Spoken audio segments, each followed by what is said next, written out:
Matt Damon and his other bromance. This week on Firing Line.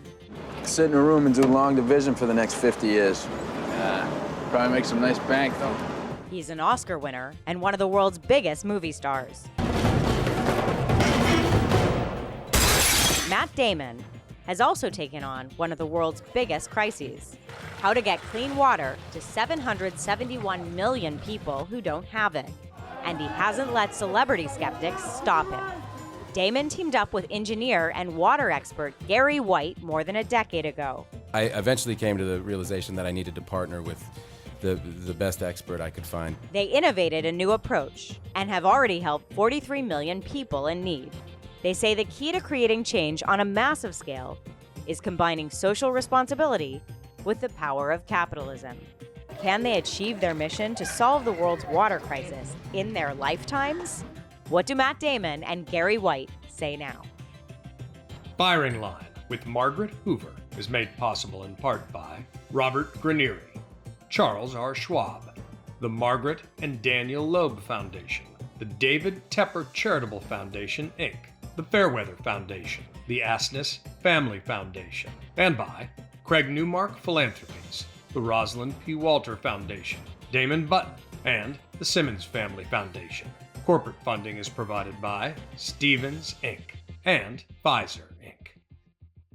Gary White and Matt Damon, welcome to Firing Line. Thank you. Thanks. You have co-authored a new book entitled Worth of Water, Our Story of Chasing Solutions to the World's Greatest Challenge. Before we get to the substance of the crisis and your work, first, we have to address your bromance.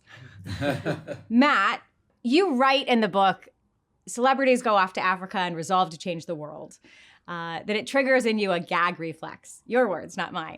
Of course, reading that, I had no idea what you were talking about. I'm sure you didn't. Yeah. Tell me about that and how that piece of this impacted the way you think about all this. That's an interesting question. I think I came to the conclusion that, as gag-inducing as it can be, that I did find myself with this platform and really felt like I could have a positive effect, and I really wanted to do that. I think, it's not gag-inducing if somebody is serious and effective, on the contrary. So, yes, initially I was a little reluctant about what the perception would be, and I think a lot of people think that way, and it's something you just have to push through if you're serious about making positive change. Well, you've been working on these issues for more than a decade with Gary. Gary, you're an engineer, you're a water policy expert, and you recognized on the flip side that it was risky for you to persuade your partners about the seriousness of joining forces with an Academy Award-winning celebrity. So how did you persuade them? Well, I persuaded them by just getting to know Matt, and it doesn't take long in getting to know Matt to recognize that he is serious and how much he had already studied about the water issue. And even fast forwarding now, at this point, Matt is literally one of the world's water experts. Can you each explain, Gary, you first, what exactly is the water crisis you aim to solve? So we talk a lot about like a looming water crisis with climate change and, preserving the water resources for future generations. And to us, that kind of is the crisis in the offing. But really, for 771 million people around the world, the water crisis is happening now. It happens every morning when they wake up. When we wake up in the morning, we go to the faucet and turn on the water, and it's there. For hundreds of millions of people, they wake up not necessarily knowing if the water supply that they were using yesterday is going to be there today, if that water hole may have dried up. And it goes beyond water into every aspect of life. Water is the foundation that everything is built on for economies. And when you don't have access to water, you're not going to school if you're a child, and 200 million hours are going to be spent today by people walking to collect water. You're not healthy, you're paying medical bills. All of these things roll into a life crisis that has the water crisis at its foundation. And so the crisis is real. It's happening today for those 771 million people for whom it's life or death. Matt, you're the father of 4 daughters, and you write in your book that some of the young women spending hours of their day collecting water are about the same age as your daughters. What have you learned about the disproportionate impact this crisis is having on women and girls? Well, yeah, for your viewers, this is a crisis that disproportionately affects women and girls. They're the ones left to do the water collection.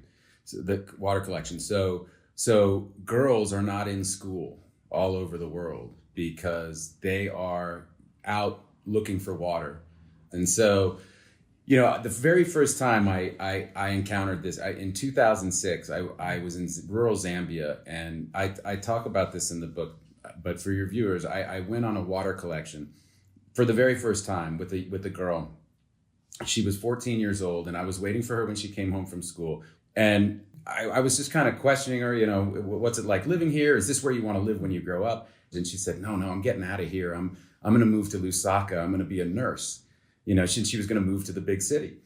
And I just really hit it off with this kid. And she reminded me of being 14 years old and saying, Ben Affleck and I are going to move to the big city of New York and we're going to be actors. And that's what 14-year-olds should be thinking about. And it wasn't until I was driving away that I realized that had it not been for the foresight of someone to sink a bore well a mile from this girl's house, she wouldn't be in school. She would be spending her entire day and her entire life, really, looking for water. You launched water.org together over a decade ago, and you have taken a different approach from the philanthropic model that most Americans are familiar with. You don't undertake water infrastructure projects yourselves or award grants. You work directly with micro-lending institutions who make small loans to families in developing countries so they can fund their own access to water. Gary, explain, when somebody makes a donation to water.org, where does that money go? What we discovered by talking to women living in poverty around the world was that they already are paying for water. They're paying in terms of their time that they spent, hours every day searching for water. They pay water vendors, oftentimes in urban slums, who sell questionable quality water off the back of a truck for 10 to 15 times more than if they had a connection to the water utilities. And so what our insights said, well, what if we could get them access to loans? Because I met one woman who had gone to a loan shark and was paying 150% interest to be able to get a loan to build a toilet. And so it's like, let's go figure out how to get people access to the financing that they need. So of course we talk to microfinance institutions because that's what they do, but they would shut the door in our face. They're like, no, we're not going to make a loan for a water connection or a toilet because it's not an income generating loan, right? So they would say, we'll make a loan for a sewing machine because you're sewing clothes by the end of the week and then you have cash flow, but water and toilets, no way. So what we then do is use our philanthropic capital that we raise to help them get over this risk hurdle. So we do use that philanthropic dollar to then set in motion a capital flow from the market. It's this unlocking ability and the catalytic effect of that philanthropy. So it's not a top-down gift and handout. Oftentimes those types of projects fail. This is investing in them so that they can solve their own problem, to see them not as a charity problem to be fixed, but as a market to be served. And I'd also just add on to that he's being modest. This insight that he had was really a big deal. And it came from spending his life in these communities, listening to people, learning about how they lived. And the key insight was that people were already paying, in the poorest places on earth, already paying for water, right? And they were paying much more than people in the middle class or the people staying at the nice hotels were paying, in fact. He said to me once, it's very expensive to be poor, and so that was the insight that Gary had, where he said, I know these loans can be paid back and will be paid back because they're a good deal. And it's really, these loans pay off, I think, as you know, at over 99%. I mean, it's just an incredible story. And for us, the real reason to write the book, it's about these women who take these loans. And to me, every single time that one of these loans is paid back, it's like this individual story of heroism. It's just amazing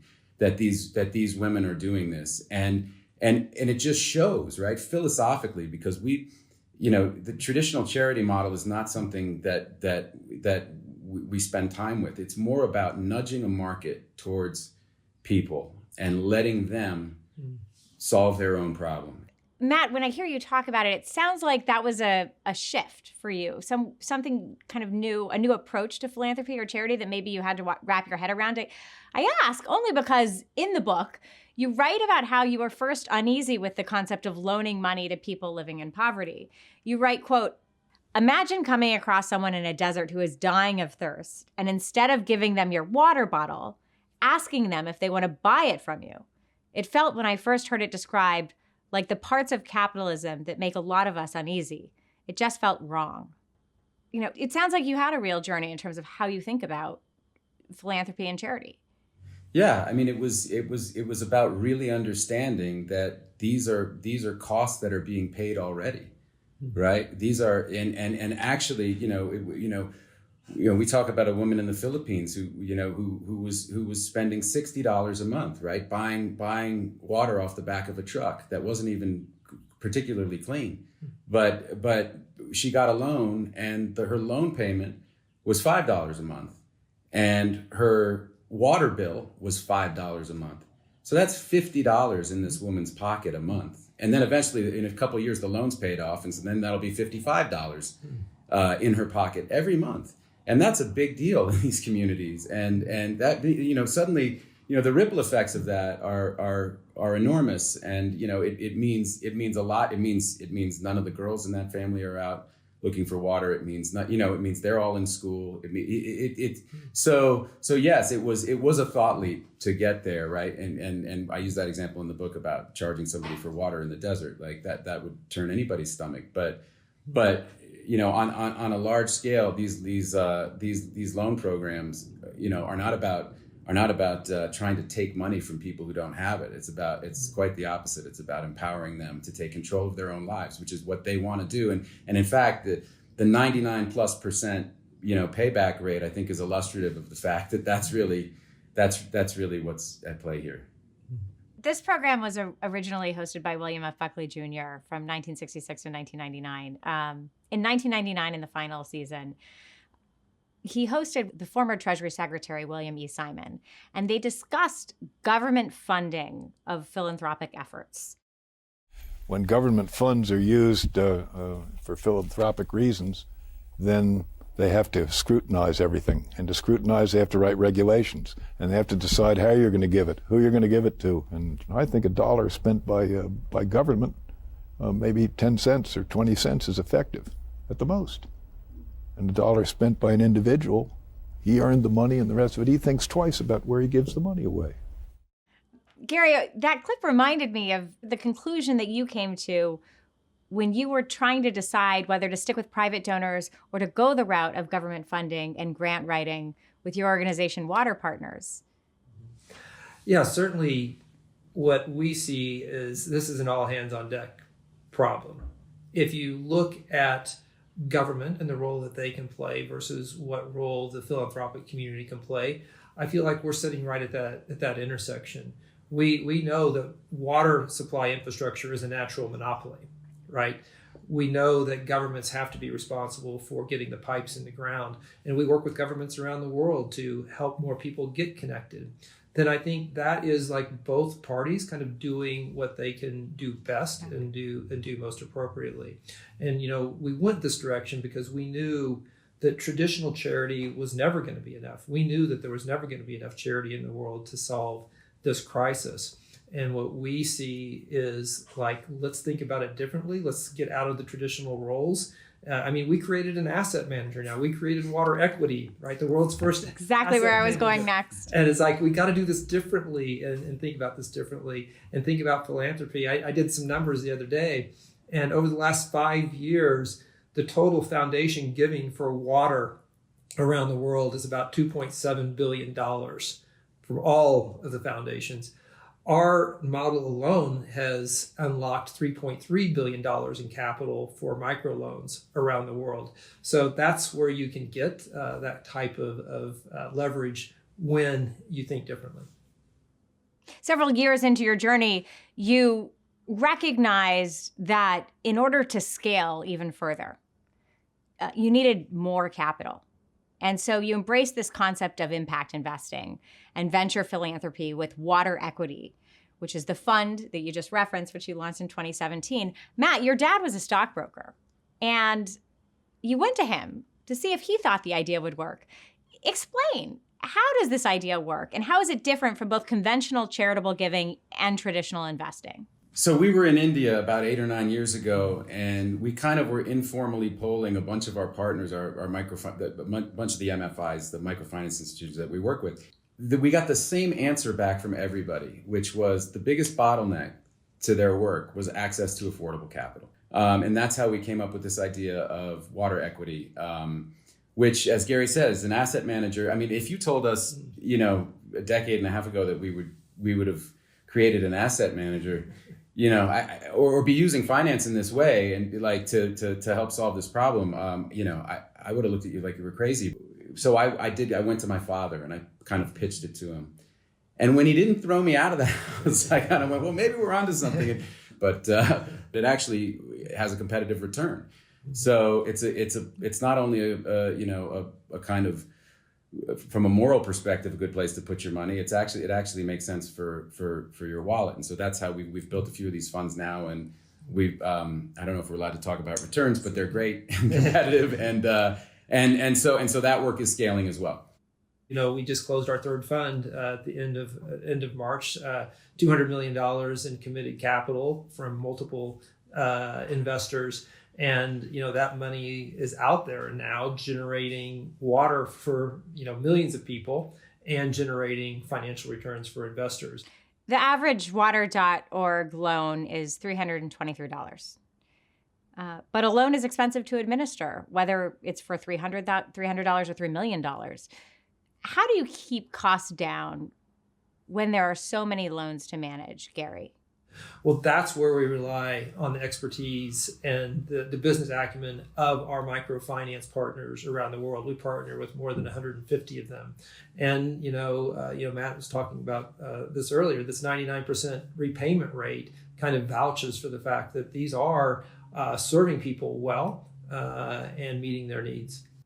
Matt, you wrote in the book that you're not a Hollywood liberal, you're a Cambridge, Massachusetts liberal who grew up in a, quote, super bookish hippie commune. And I personally loved the story that you even benefited from Howard Zinn babysitting you. I'm sure you love that.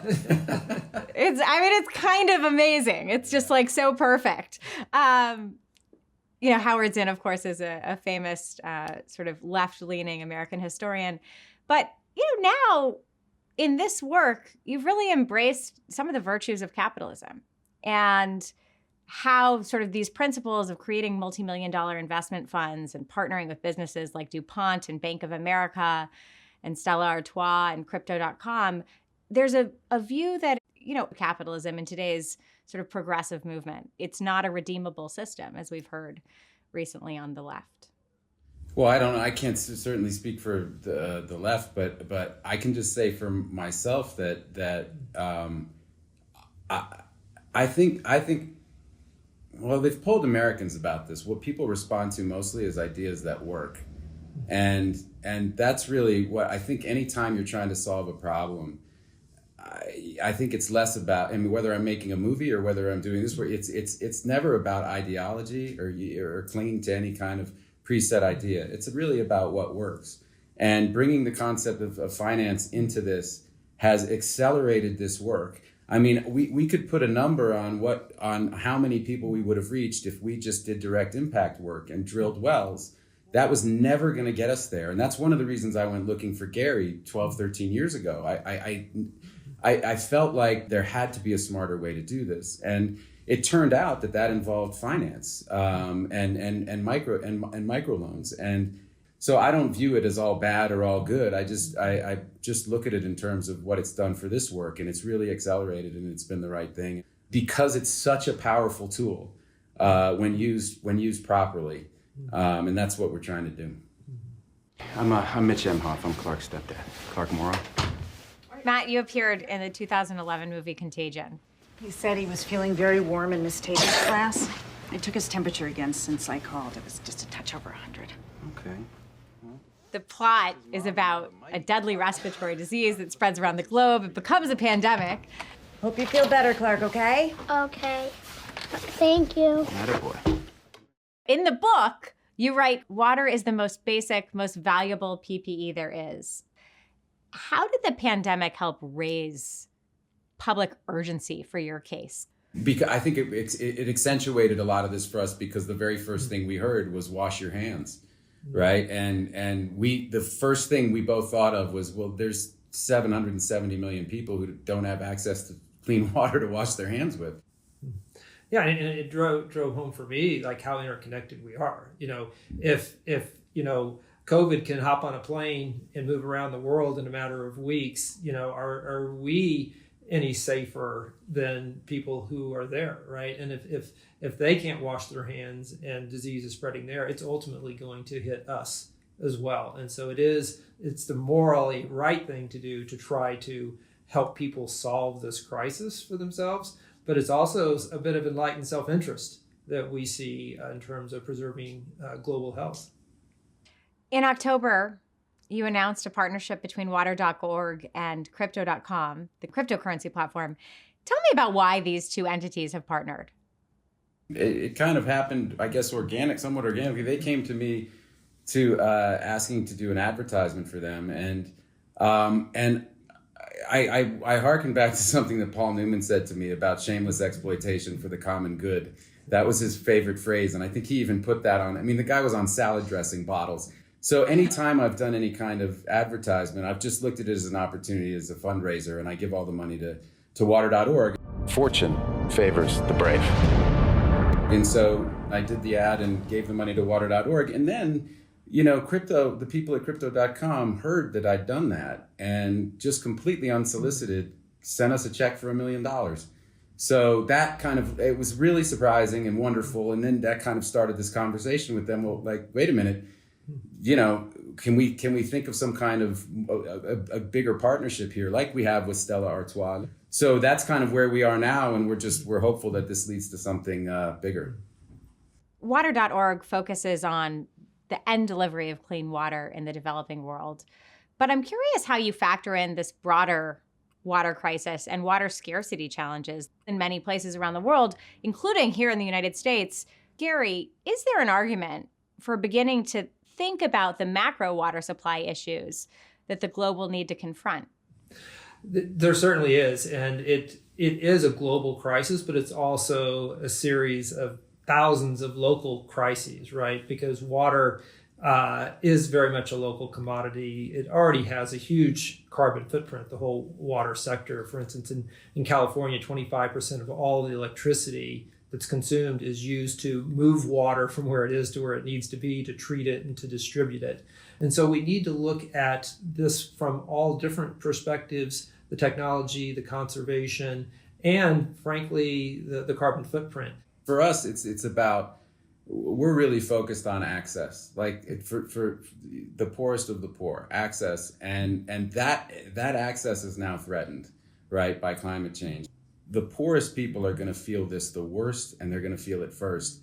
And really and we don't want to lose any of the gains that we've made, right? So I think about it in that context. Last one for both of you. You have both vowed to end the world's water crisis in our lifetime. That's a quote. Given where your partnership is now, do you still today feel as strongly that your goal can be accomplished? Matt? Yes, that's our mission statement at water.org. It's to do this in our lifetime and to put ourselves out of work. But I do feel, look, there are a lot of steps along the way. All right, we realize how ambitious that is. But when we first said it, we hadn't reached 1 million people. And we were sitting at in a meeting in New York, and Gary just blurted that out, and everybody looked at him like he had two heads. And here we are, a decade or a little over a decade later, and we're 43 million people. By the end of this year, we'll be at 50 million people. Now, obviously we have a very long way to go, but the work is accelerating, and the more the word gets out, the more it's going to accelerate. Yeah, and I absolutely believe it. I believe it for lots of reasons, not least of which is we've already done it, right, for much of the world. The problem we solved 100 years ago, it's not a silver bullet that we need. It's not a cure. It's like we know how to do this. We've done it already. So yes, we can do it in other parts of the world. So I think that's why I have hope. We've done it before. And the fundamentals are now right to move beyond charity and multiply that with the capital markets to get everybody in the world safe water and sanitation. Matt Damon, Gary White, the book is Worth of Water, Our Story of Chasing Solutions to the World's Greatest Challenges. Thank you for joining me on Firing Line. Thank you for persuading the audience how sincerely devoted to the issue as a celebrity you are, Matt Damon, and Gary, for your expertise and your long devotion with Matt. Thank you for enlightening our audience. Thank you. Thank you so much for having us. Firing Line with Margaret Hoover is made possible in part by Robert Granieri, Charles R. Schwab, the Margaret and Daniel Loeb Foundation, the David Tepper Charitable Foundation, Inc., the Fairweather Foundation, the Asness Family Foundation, and by Craig Newmark Philanthropies, the Rosalind P. Walter Foundation, Damon Button, and the Simmons Family Foundation. Corporate funding is provided by Stevens, Inc. and Pfizer, Inc.